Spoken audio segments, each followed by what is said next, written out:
What is going on, guys? Welcome back to another rugby video on the Rugby channel. Today we're going to be talking about Canada's progress through the years and are they going to improve any more than this. They've had some poor results lately, so let's go ahead and get into it. Welcome back to another video on the Rugby channel. Please make sure you go ahead and leave a like, comment, subscribe, click the notification button, as well as please go ahead and follow us on our social media platforms to be up to date with the channel. Okay, so as we know, since 2015, Canada hasn't really been performing to the way it used to. I remember watching them a few years ago, I think it was before the 2015 Rugby World Cup, and they were performing quite nicely. They narrowly lost out against Scotland over in Toronto. I think it was a red card at the time to Tyler Ardron, but I don't think it was a red card. I think potentially a yellow, but anyway, I remember watching that. And they were looking good, to be honest with you. They had some real promising players. Jeff Hassler was playing for the Ospreys. Tyler Ardron was also playing for the Ospreys, and he was captain. And then they had the 2015 Rugby World Cup. And since then, they just haven't looked like the team they used to. And it is a real shame, because at times I really felt like they were taking the world by storm, and they were getting better and better. So I don't understand what happened there. I mean, personally, I think the team that's on the right track to get professional at the moment is America, just because they've introduced the Major League Rugby and they have players coming through that system playing professional rugby week in, week out to get to the highest level as possible, playing with the rest of the Americans as well to try and gel sort of a companionship going on between all of them to get ready for a national call-up if possible. Obviously with Canada now, they've been introduced to the Toronto Arrows, which will be a club in the Major League Rugby system. So that could be a good sign for Canada.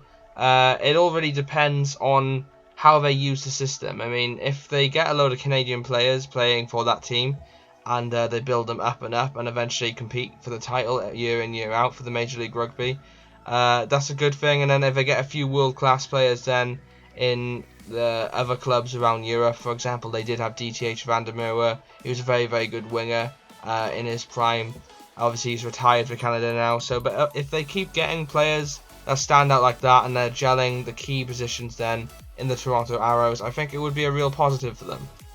Like, I don't think it would be a good thing if they were to sign a few foreign players for the Toronto Arrows. Obviously, maybe get, like, say, 2 or 3 different signings just to get experience in there and to get the fans turning up wanting to see the team play. I'm all for that, but when you fill out your whole team with people from Europe, people that have just come over to because they're approaching retirement and stuff like that, I don't think it's a good thing for the club. I mean, you have that system now in order to hopefully bring through Canadian rugby players, get them to a good level, maybe even better, and they sign for the likes of Toulon over in France and stuff, getting them playing world-class rugby to really gel together. Like, I think if they use it right, I think it will be a really, really good outcome for them. It's just the fact that they need to make sure they are getting Canadian players coming through the systems, otherwise it's just a waste of having a club. It's like with over here in Wales, we try and get as many Wales players into the system as possible. I'm pretty sure we have a cap on how many foreign players you can actually sign for the Wales regions.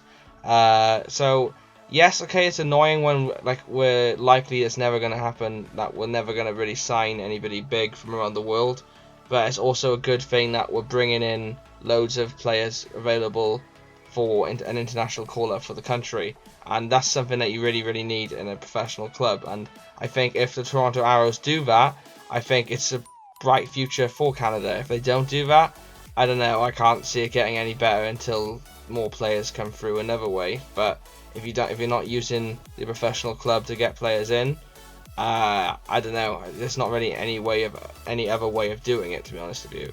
Hey guys, it was an interesting debate. Let me know in the comment section, what do you think is going to happen with Canada? Do you reckon they're going to get any better, or do you reckon it's going to be downhill for a while for them? Let me know in the comment section. Please go ahead as well and smash the like button to show your support for these daily uploads throughout December. You guys are enjoying them. I'm enjoying doing them, so that's all that matters.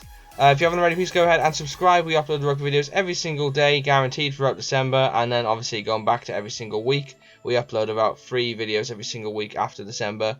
So stick around for all that as well. And yeah guys, thanks for watching. Like, comment, subscribe. I will see you in another upload. Peace out guys.